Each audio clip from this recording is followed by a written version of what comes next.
Bonjour mes chers élèves. Maintenant, on va dans cette séance aborder la synthèse argumentée. Alors, on va approcher notre synthèse par le sujet suivant. Alors, document 11, on a le document 11, la suite, les premiers résultats des stratégies sectorielles de développement. Alors, comme nous avons dit, les stratégies de développement qui se subdivisent en deux. Il y a les stratégies industrielles et les stratégies agricoles. Les stratégies industrielles, comme vous avez vu, il y en a trois. Il y a la stratégie d'industrie industrialisante qui se base sur les industries lourdes à effet d'entraînement. Il y a aussi la stratégie d'industrialisation par substitution des importations qui permet de produire localement les biens qui sont importés auparavant de l'étranger. Et il y a la stratégie de promotion des exportations qui insiste sur la production et l'exportation des biens de valeur ajoutée élevée. On a aussi les stratégies agricoles. Alors, ces stratégies-là agricoles, on a vu qu'il y en a deux types de stratégies. Il y a la réforme agraire et il y a la révolution verte. Alors, je vais parler de ce document. Le Maroc est passé à la vitesse supérieure en multipliant ses stratégies sectorielles de développement industriel et agricole. Dans ce cadre, d'ambitieux programmes ont été lancés pour permettre au pays de retrouver la voie de développement et celle de son décollage économique. Les premiers résultats de ces stratégies sectorielles ont démontré que celles-ci ont participé à la modernisation, comme nous avons dit, dans notre économie. La modernisation, c'est très important, mes chers élèves, soulignez ça, au développement de sa productivité aussi, la production, et de la compétitivité, un accroissement des investissements publics privés, la création d'emplois. Là, c'est les bienfaits de ces stratégies. Au niveau Alors, dans certains pays émergents, l'application des stratégies de développement s'est accompagnée par l'accentuation des écarts entre les couches sociales. Pour limiter ces inégalités, il faut que la croissance économique aille de pair avec l'amélioration des conditions de vie du citoyen. C'est une condition nécessaire. Alors, on passe après au document 12. Alors, les documents 12, c'est les stratégies sectorielles et les relations avec les accords de libre-échange qui sont conclus par le pays avec les autres pays étrangers. Alors, les stratégies sectorielles et les ALE, les accords de libre-échange, ne produisent pas les effets escomptés, c'est-à-dire ne donnent pas des résultats qui sont positifs. La compétitivité, la création d'emplois qualifiés et le développement humain au Maroc n'ont pas donné donc ces trois résultats. Alors, dans les faits, en matière d'ALE, le Maroc figure parmi les pays les plus ouverts au monde, avec un taux d'ouverture de 64% en 2012. Aujourd'hui, le Royaume est signataire de 56 ALE, lui donnant accès à un marché de plus de 1,5 milliard de consommateurs. Parallèlement à ces ALE, le Maroc a lancé 14 stratégies sectorielles de développement pour soutenir l'offre exportable, c'est-à-dire les produits à vendre à l'étranger. Donc, c'est 14 stratégies sectorielles de développement. Quand on dit sectorielles, c'est-à-dire par branche d'activité au niveau de l'industrie, les industries métallurgiques, les industries agroalimentaires, etc., etc. Et le moins que l'on puisse dire est que cette stratégie de soutien à l'offre exportable n'a été une franche réussite. Le premier indicateur qui le révèle est l'aggravation du déficit structurel de la balance commerciale. Donc, ces stratégies-là n'ont pas donné un bon résultat, parce que le déficit, il s'aggrave de plus en plus, mes chers élèves, avec tous les pays avec lesquels le Maroc a signé les ALE. Ceci s'explique d'une part par le manque de diversification, voilà la cause, le manque de diversification de l'offre, et d'autre part à la forte accélération des importations dans le sillage de ces ALE, c'est-à-dire, malgré ces ALE, les importations restent toujours en augmentation. Alors, sur le plan des stratégies sectorielles, les résultats encourageants enregistrés ne doivent pas cacher une autre réalité, c'est que l'efficience et l'efficacité de ces stratégies resteront limitées sans la levée de certaines contraintes. Donc il y a des contraintes et blocages répertoriés comme suite faible compétitivité de notre économie, le manque de cohésion, de cohérence, et de gouvernance de ces stratégies, la faible qualification des ressources humaines et l'insuffisance de la recherche scientifique. Après, mes chers élèves, on prend le document 13 pour travailler. Commerce extérieur marocain, balance commerciale, le déficit recule de 1,7 points de PIB. Le Maroc a fait de l'édification d'une économie ouverte et le développement des systèmes productifs fondés sur les grands chantiers structurants et s'appuyant sur les avantages comparatifs, compétitifs et stratégiques de ces différents secteurs d'activité, un de ces objectifs prioritaires. Donc, ce sont des objectifs prioritaires pour le Maroc. Premier élément, premier objectif, c'est une économie qui est ouverte et avec un système de production élevé. Alors, en 2014, le volume des exports ayant atteint, donc les exportations, 196,7 milliards, ramenant ainsi le déficit commercial à 186,3 milliards de dirhams contre 195,2 milliards de dirhams en 2013. Donc le déficit, il a diminué, ce qui représente un gain de 1,7 point de pourcentage de PIB par rapport à l'année 2013. Donc le déficit, mes chers élèves, il a connu une diminution en 2014.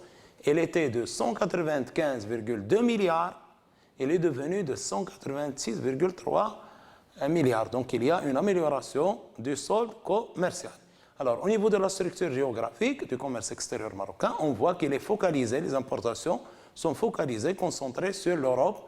60,2% des importations proviennent de l'Europe et 65,2 tiers des exportations du Maroc sont faites vers l'Europe. Alors, notre synthèse, mes chers élèves, est la suivante. Exploitez les documents 11, 12 et 13 que vous avez et vos réponses et connaissances acquises. L'évaluation des résultats des stratégies sectorielles marocaines, comme nous avons dit, de développement, ne fait pas l'unanimité. Donc, il ne donne pas, c'est-à-dire un résultat qui est escompté. Après avoir rappelé les deux principaux plans sectoriels de développement, agricole et industriel, que nous avons dit, et présenter leurs principaux objectifs, préciser leurs handicaps, c'est-à-dire les limites, les contraintes, et les actions, c'est-à-dire les mesures à entreprendre pour améliorer leur efficacité, c'est-à-dire leur performance et leur rendement. Alors, notez bien, mes chers élèves, que la synthèse, comme vous avez vu au niveau du cours, il doit être structuré et bien argumenté autour de 3 points importants. Premier point, c'est l'introduction. Deuxième volet, c'est le développement. Et le troisième volet, c'est la conclusion. Alors, voyons maintenant, mes chers élèves, comment on va traiter l'introduction.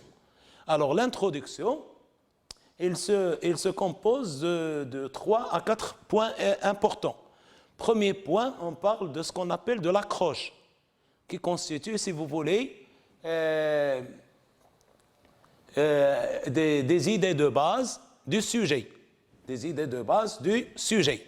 Deuxième point aussi, on parle aussi des mots-clés, c'est-à-dire dans laquelle on définit les mots-clés du sujet, parce que du sujet concerné. Troisième élément qui est très important, c'est la problématique, c'est-à-dire c'est définir le problème à traiter, qu'on peut aussi se poser sous forme d'une question. Et aussi, on a le plan, si vous voulez, de dissertation dans lequel nous allons annoncer les points à discuter au niveau de la synthèse. Pour le développement, c'est le fait de traiter donc les points que nous avons au niveau du plan. Par exemple, ici, dans notre cas, après avoir rappelé les deux principaux plans sectoriels, donc on va traiter les deux plans sectoriels de développement, agricole et industriel, à savoir le plan d'accélération industrielle, national d'accélération industrielle, et le plan Maroc vert pour la stratégie agricole. Nous allons, dans un deuxième point, on va présenter les objectifs de ces plans. Chaque plan avec ses objectifs. Et après, on va préciser les limites et les actions, c'est-à-dire les mesures à entreprendre pour donner plus d'efficacité, en exploitant évidemment le texte. Alors, voilà l'introduction, mes chers élèves. Au niveau de l'accroche, je vais dire,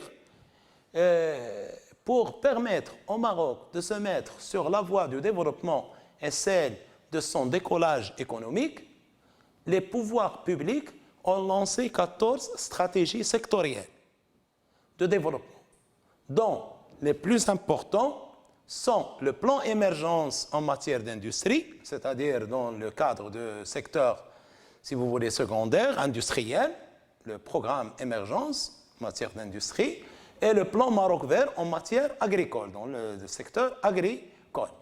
Alors, comme problématique, la question est la suivante. Quels sont les handicaps, c'est-à-dire les limites, les contraintes qui limitent l'efficacité de ces plans et les actions à entreprendre pour y remédier, c'est-à-dire pour les rectifier, pour les corriger, chers élèves. Alors, le plan qu'on va aborder, pour répondre à cette question, nous présenterons dans un premier point ces deux stratégies sectorielles, qui sont à savoir, comme nous avons dit, le plan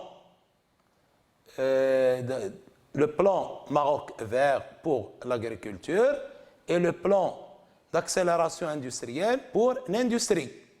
Donc, dans un premier point, ces deux stratégies sectorielles de développement et leurs objectifs, avant de préciser, dans le deuxième point, leur handicap, c'est très important, comme on l'a vu au niveau du texte, et les mesures, les handicaps, c'est-à-dire les limites qui ne donnent pas, qui ne laissent pas ces plans atteindre leurs objectifs escomptés ou espérés, et les mesures et les actions qu'il faut entreprendre pour faire face à ces handicaps.